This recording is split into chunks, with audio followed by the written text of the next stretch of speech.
Dayne, what do you like most about playing left tackle? Left tackle, obviously, I like to be a versatile player myself. So anytime I get a chance to show that I can be versatile on the other side of the line, switching hands, it's obviously switching feet. It's a complete different technique over there as far as playing with the side of your body.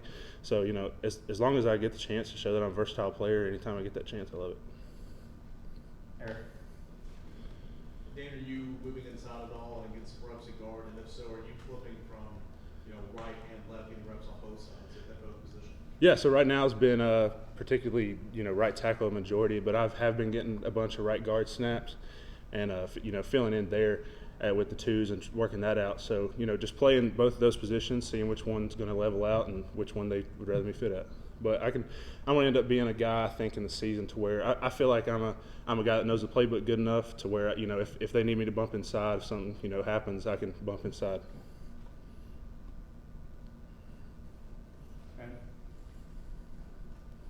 In just these first couple of days of fall camp, where do you feel like the offensive line is at, and just what needs to happen to make sure you all continue to grow throughout this next month?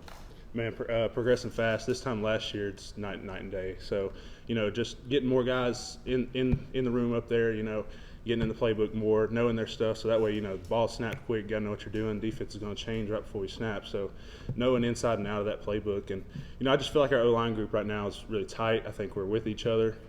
Sometimes we battle back and forth, but competition's good for the room. We've got a lot of that right now. Dayne, you mentioned competition. Can you give us a little breakdown of the game from your perspective as teammates and two of those other guys trying to compete at left tackle in Mincy and Crawford? Yeah, Mincy and Crawford, man, they're hard workers for sure. Hard workers for sure. I love both of those guys, JJ and Mincy, best friends. Ever since Mincy got here, been best friends with him. We sit right beside each other in the O-line room. So anytime he's always got a question on the playbook, he's always asking me. I'm helping him. JJ's came a long way since he got here last summer late. So really happy for him. Really happy for Mincy, and all three of us just battling out. And Savion Herring's a guy that got here pretty late in the process. This offseason would have been your early impressions of him? Savion, man, he's a big, powerful guy for sure. As Savion progresses, just like a lot of the younger guys, as farther as they get along in the playbook, they're going to be a much better player.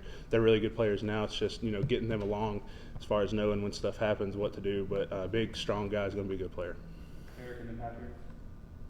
You guys are, you add new players to the room each and every year, but you guys are a veteran group. What's the confidence level like from, this group now entering this camp? Yeah, the confidence level's huge, and you can tell that by it. Like last year, I feel like it was older guys and everybody, young guys. Obviously, everybody in the room was having to learn the playbook, and it was, whoever knew something told the other people, and we knew different spots of the playbook. Now these veteran guys, me, Cooper, Jerome, every time we see something, Ellerby's always asking us to speak up in the room. Like if he misses something on tape, for us to speak up and say, hey, right here, tackles, if you see this, do this. So I feel like veteran guys, as we know the playbook, we're able to help those guys so much more than what we were because we're so confident in it. It makes, in return, makes those guys confident. Like, I'm bumping into right guard, and I've got Brian Grant beside me a lot. So being able to help him in game is a lot better than being able to help him, in front of a fan when you're sitting in a cool room. You can do that really easy, but when you get out on the field, like explain to those guys, like I've even been at tackle with Messiah Reddick at guard, and being able to teach those guys and show them on the field what you're talking about in the room really helps them transfer it from the room to the field. So I feel like it's been great. Dayne, a couple things. You mentioned Masai. He comes in, he's a big kid, seems to have a big personality, got the big glasses. Yeah, no doubt. Impressions of him, what do you kind of see on him? Man, Masai, I'm hard on Masai because I love Masai, man. He's a big guy. Definitely got a big personality. Hit that on the nail. But big personality for Masai. He's going to be a big player. Golly, he's huge. If he can get his feet under him and get under this playbook, he's going to be a monster. You talk about sliding inside the guard. Is that something that the staff kind of started? Is that something you and them talked about? And you talk about being versatile. You like being a guy that can play 3, 4, 5 positions? Yeah, no doubt. Yeah, love being a versatile guy. I think it started in the summer. We just had some spots to fill, and it's kind of like, hey, jump in there. But then it was like, maybe we got something here. As far as if something happens, we've got a guy we can slide in. So, like I said, earlier, I feel like I can be a really versatile guy and play anywhere we need. Go Vince and then Paige in the back. Two things I'll ask you separately. First, what kind of upside does Addison Nicholas have? Addison, man, is a really smart player. really smart player. Addison's always worrying about the smallest stuff to make it perfect, and I think that's what's going to make him be a really good player in the future.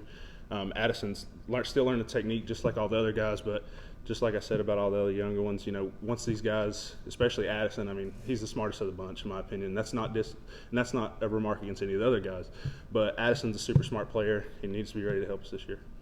And I know it's early and you haven't had your first scrimmage yet, but any impressions from guys that have impressed you on the D-line when you guys have done team stuff? Yeah, Dominic Bailey's come a long way. As an older guy, he's come a long way. He's get a lot better. And the young guys, Josh Josephs, in my opinion, Josh Josephs is going to be a player. He's quick, he's twitchy laterally, twitchy vertically. He's going to be a good player for sure.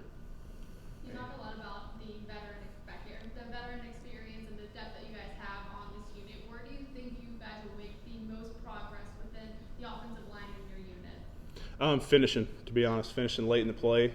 If you want to go individually by play, I feel like sometimes, myself included, late in the play, you know, not finishing for that extra 2-3 yards.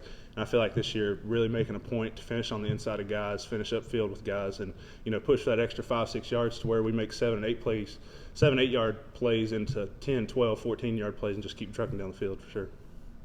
Any more questions for Dayne? All right, thanks, Dayne. Thank y'all.